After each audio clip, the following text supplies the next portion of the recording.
Mira, hablando de gente que tiene papos gordos, hoy declara Ábalos en el Supremo. Ábalos ha llegado ya al Supremo esta mañana para declarar por el caso Koldo, tras las acusaciones de Víctor de Aldama que hemos ido repasando aquí en este programa. Tengo muchas ganas de hablar, dice, ojalá lo hubiera conseguido antes. Óscar Puente asegura que solo uno de los 7 contratos que Aldama presentó al juez se firmó con Ábalos como ministro. De hecho, hizo un hilo bastante interesante en el que se veía que el resto era del anterior ministerio del Partido Popular, así que a lo mejor por eso veis que han bajado un poquito el suflé estos días en el PP con el tema darle credibilidad a Aldama, porque igual se les puede volver en contra en cualquier momento. El exministro de Transportes, como os decía, y exdirigente del PSOE, Ábalos, ha llegado sobre las 9:40 de este jueves al Tribunal Supremo, donde declarará por primera vez ante un juez como investigado por su presunta implicación en el caso Koldo tras las acusaciones de cobro de comisiones vertidas contra él por el empresario Víctor de Aldama. Ábalos ha llegado al alto tribunal en taxi, rodeado de una gran expectación mediática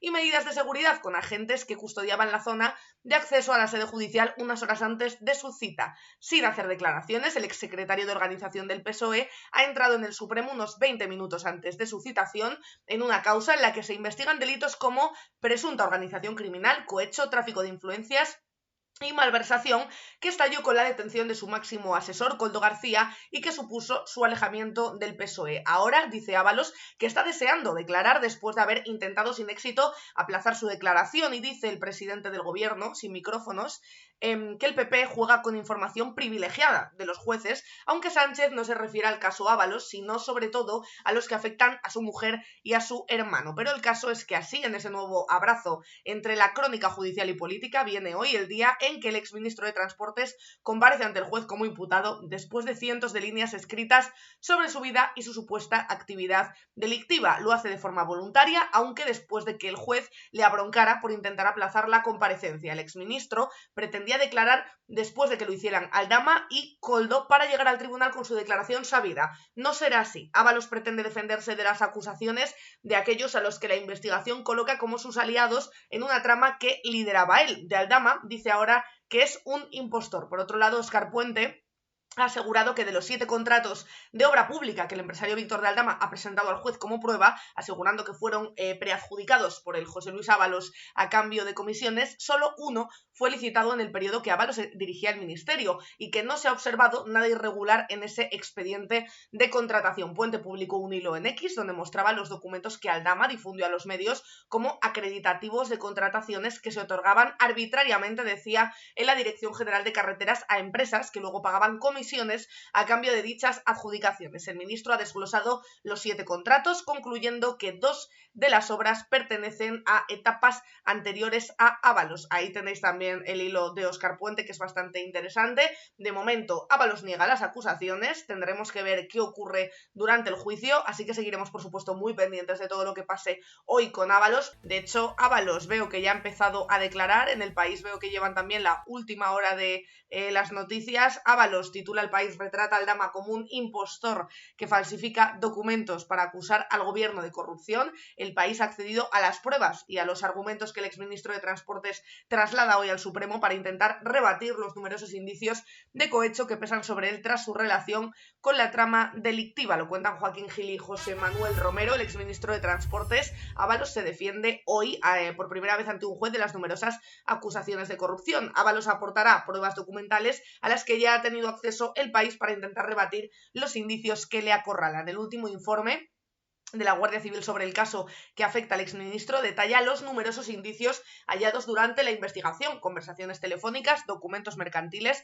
fotos o testimonios ante el juez para acreditar la supuesta culpabilidad de Ábalos en las actividades delictivas de una trama corrupta dirigida por Aldama entre 2019 y 2021. Ábalos declara ante el juez con la intención de desmontar parte de esa versión de Aldama y en los tribunales y en varios medios de comunicación. El exministro pretende denunciar que Aldama es un impostor que ha engañado a todo el mundo y falsificado documentos para dar verosimilitud a sus acusaciones contra el gobierno. En su réplica prevista a Aldama, el exministro no rebate con pruebas los indicios que le sitúan como beneficiario de 2 supuestos sobornos: el pago por la trama corrupta del alquiler de un apartamento para su pareja sentimental o el disfrute durante al menos 3 meses de un chalet en Cádiz del que fue desahuciado por impago. El primer contacto: no aceptamos regalos. Aldama declaró en la Audiencia Nacional que Koldo, asesor principal del exministro, se interesó por él tras conocerle en una cafetería en Madrid en 2018. El entorno del actual diputado del Grupo Mixto lo contradice. Fue Aldama, dicen, quien quiso conocer a Koldo y no al revés. El empresario mostró su intención de pagarle al ministro una comida con José Blanco, responsable de Fomento Socialista entre 2009 y 2011. Rubén Aldama, escolta de Ábalos y hermano del empresario, le dejó claro que no se aceptaban regalos. Ábalos utiliza parte de las conversaciones de Aldama con otros empresarios, donde presumía de sus contactos en el Ministerio de Transportes. El entorno del exministro recuerda que esas conversaciones donde Aldama vendía su influencia sobre el entonces ministro se produjeron cuando ambas personas aún no se conocían ni habían tenido contactos, lo que evidencia, según Ábalos, el uso sistemático de la mentira como el modus operandi de Aldama. También sobre la relación con Venezuela, el alegato de Ábalos se basa en que el documento de Aldama no tiene la firma del ministro. El entorno del exministro niega que Aldama encabezara una misión diplomática extraoficial a Venezuela para reunirse con el opositor Juan Guaidó y transmitirle el reconocimiento de España como presidente interino. Ábalos, dicen, nunca firmó, ni a través de terceros, una carta en 2019 que acreditara a Aldama ni como representante del PSOE para gestionar las relaciones con Venezuela, ni como enlace con Guaidó, ni oficial ni extraoficialmente. Aldama presentó un documento sobre esta cuestión que es falso, según el entorno de Ábalos. Ese escrito, dicen, que se presenta como elaborado por Ábalos y que ha entregado Aldama en el Supremo, no contiene ni la rúbrica ni la firma del exministro. La carpeta que exhibe Aldama como prueba de la autenticidad de esta carta es un portafolio, dice, muy común y que suele utilizarse por la unidad de protocolo de los ministerios, comunidades y entes locales. Aldama deberá explicar cómo ha obtenido ese material de trabajo de un servicio de protocolo y que es propiedad de la Administración del Estado. Además, recalca las mismas fuentes que el gobierno español ya había reconocido al opositor como presidente encargado 5 meses antes de la versión ofrecida por Aldama. ¿Qué sentido, dicen, tenía entonces la visita de Aldama a Venezuela? El entorno del exministro también rechaza otro encuentro de Aldama con el político venezolano Henry Ramos para allanar el camino de Pedro Sánchez a la presidencia de la Internacional Socialista, según cuentan, como os digo, en El País, que ha tenido acceso a todo. El desmentido del cobro de mordidas en efectivo, dicen, es normal recoger dinero negro en el ministerio delante de todo el mundo para que te pillen cómo te repartes las comisiones. La defensa de Ábalos esgrimiría este argumento para negar el cobro de mordidas que denunció Aldama. El empresario declaró ante el juez, que había entregado 250.000 euros al exministro y 100.000 a su asesor, Koldo García, como contraprestación por el negocio de la venta de mascarillas con el que Aldama ganó casi 6 millones de euros tras intermediar en la venta de 20 millones de mascarillas a los ministerios de Transportes e Interior y a las comunidades de Canarias y Baleares. Así que, de momento, como veis, en la defensa de Ábalos se va a centrar en decir que todo es falso, que todo es mentira y que Aldama es un impostor. Veremos también qué se cree el juez y qué no. Spanish Revolution.